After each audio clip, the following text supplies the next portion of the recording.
Marcos Oliveira era um homem que, para muitos, parecia inalcançável. Executivo de uma multinacional de tecnologia, seu nome era sinônimo de sucesso e competência. Nascido em uma comunidade pobre, sua ascensão social e financeira era admirável. Negro, com pele escura e traços fortes, ele sabia que, apesar de seu sucesso, sua cor ainda influenciava a forma como as pessoas o enxergavam. Naquela noite, Marcos entrou em um dos restaurantes mais luxuosos da cidade para uma reunião de negócios. O ambiente era sofisticado, com lustres de cristal brilhando sob o teto, mesas impecavelmente postas e uma clientela composta de empresários, políticos e celebridades. Marcos estava acostumado a ser um dos poucos negros em espaços assim, e isso não o abalava mais. Ele escolheu uma mesa discreta no canto do salão e começou a revisar alguns relatórios no tablet enquanto esperava seus parceiros de negócios.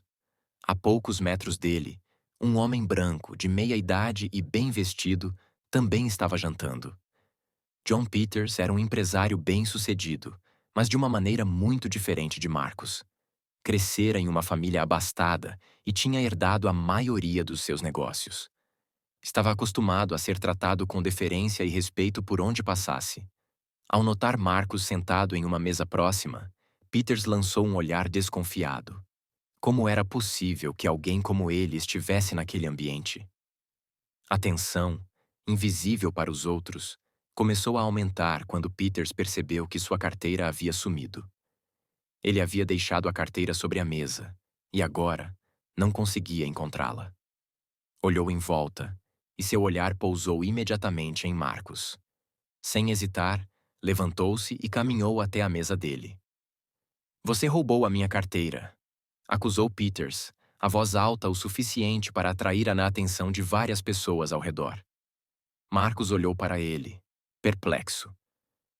"Desculpe", respondeu com calma. "Não se faça de inocente. Eu vi você olhando para a minha mesa. A minha carteira estava lá, e agora sumiu. Só pode ter sido você." As vozes ao redor diminuíram. Todos olhavam para Marcos e Peters. O garçom se aproximou, nervoso, tentando acalmar a situação, mas Peters estava determinado. "Quero que ele seja revistado. Chame a polícia se for preciso", gritou Peters irritado. Marcos respirou fundo.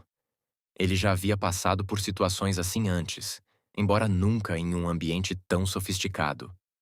A velha suposição de que, por ser negro, ele era automaticamente suspeito. "Eu não toquei na sua carteira", disse Marcos com a mesma calma de antes, mas seu tom firme.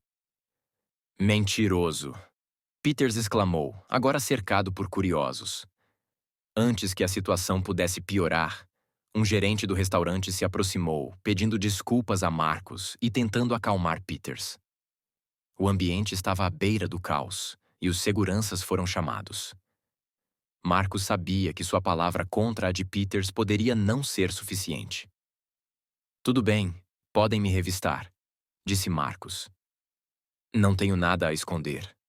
Os seguranças, visivelmente constrangidos, fizeram uma revista superficial, mas, como esperado, nada foi encontrado. A carteira não estava com Marcos. Nesse momento, um garçom que assistia à cena de longe se aproximou, hesitante. "Com licença", disse o garçom. "Acho que encontrei algo." Ele puxou a carteira de Peters, que estava caída embaixo da própria mesa do empresário, onde ele havia, sem querer, empurrado com o pé. O silêncio que se seguiu foi palpável. Peters ficou pálido. Todos os olhos agora estavam nele. O constrangimento em sua expressão era evidente. "Parece que houve um mal-entendido", disse o gerente rapidamente, tentando dissipar a tensão. Peters, ainda incrédulo e sem palavras, murmurou algo inaudível, mas Marcos o interrompeu. "Não se preocupe, Sr. Peters", disse Marcos com um leve sorriso. "Acontece." Mas seu olhar transmitia algo mais profundo. A dor e a exaustão de um homem que, mesmo no topo, ainda precisava lidar com suposições racistas e preconceituosas. O restaurante voltou a seu burburinho habitual, mas o clima estava diferente. Peters, envergonhado, pediu a conta e saiu rapidamente. Dias depois, Peters tentou esquecer o ocorrido, mas a memória o perseguia. Ele percebeu que durante toda a sua vida havia feito suposições sobre as pessoas com base em sua aparência, sem nunca refletir sobre isso.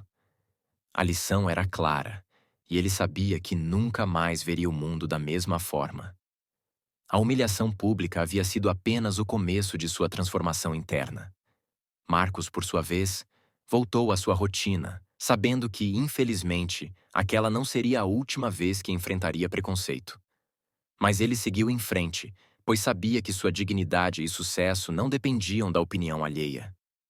Para ele, sua trajetória era a verdadeira vitória. Obrigado por assistir até aqui. Se você gostou, deixe seu like e se inscreva no canal para mais histórias interessantes. Até logo!